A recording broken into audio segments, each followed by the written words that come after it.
We started talking in July after we graduated high school, and by November we made it official. I feel like probably around like 5 years of us dating is when we started talking about a baby, but IVF is super expensive, so it took lots of savings. It definitely took me getting my job in nursing to be able to actually solidify those plans and put all this money towards our family and kind of pray and hope that it works out.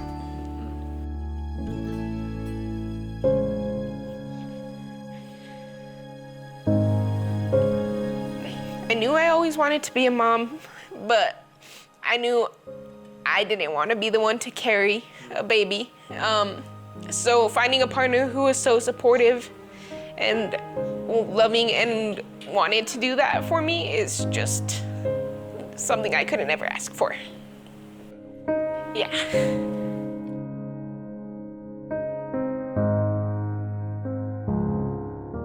Twyla's very impatient, and she took a pregnancy test, and she actually surprised me when I came home from work one morning when we were supposed to have either an appointment that day or like the next day. She couldn't wait. She was already checking herself.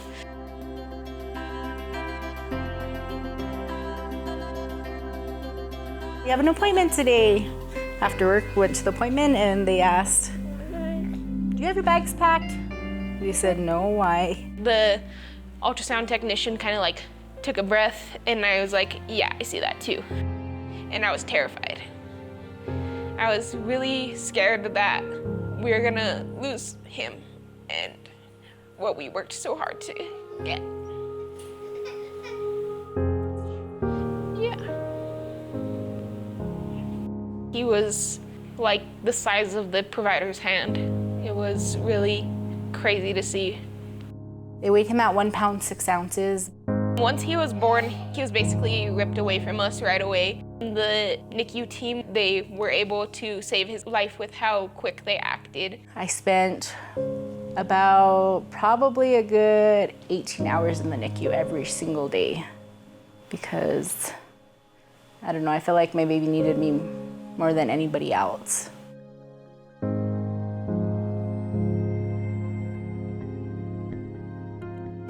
You know, when families first come in, they're overwhelmed. They are in probably the worst time of their life. They're scared to death. They don't know what's coming next. And in the back of their mind are all the other things they have to take care of, right? The bills at home and the mortgage and maybe the animals that are there. To think of how much time they had to spend, how much they had to give up, everything they had to step away from in their home in Española just to focus on DJ's care and getting healthy and to settle in a foreign place. It's unthinkable.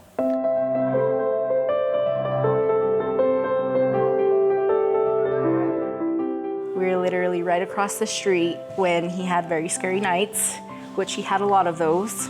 And when I say scary nights, that meant we didn't know if that was our last night or not with him. When they first come in, we just kind of cover the basics. We have a room, let's show you to it.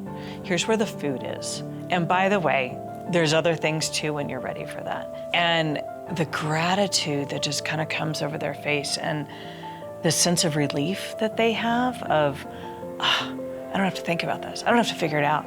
Because they are exhausted from decisions. They're exhausted from trying to figure stuff out and choices.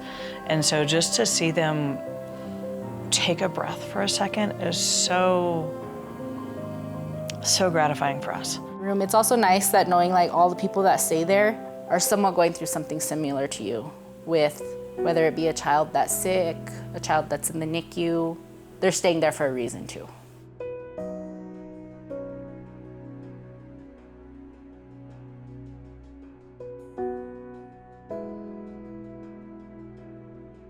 So until he turned 1, he was on oxygen day and night. And then a couple days after his first birthday, he was only on oxygen at night, and then now he's off. If you look at him now, you wouldn't even know that he was a micro-preemie. He's hitting milestones that we didn't know if he would ever hit. So that's amazing. I'm just grateful for Ronald McDonald, all the employees, all the volunteers, because without them, I don't know what we would have done. We'll never be able to describe how thankful we are for Ronald McDonald. Thankfully, we're literally right across the street, whether it was take a turn, go for a couple hours to go to sleep, and then go right back at it. When they make a donation, it is another family that they just helped through the hardest time of their life. It is giving someone comfort and peace of mind knowing that they're not gonna be searching for their next meal or housing for the next night or week or month or whatever their time looks like while trying to fight for their own kid. So for us, you would want to say that your home was your first home, but for us, it really wasn't. For our family, our home was Ronald McDonald in Presbyterian, Maine. He showed us how strong we are, and he got, like, watching him be so strong has only made us even stronger. Like, I wouldn't have pictured myself to ever be as strong as he has made me.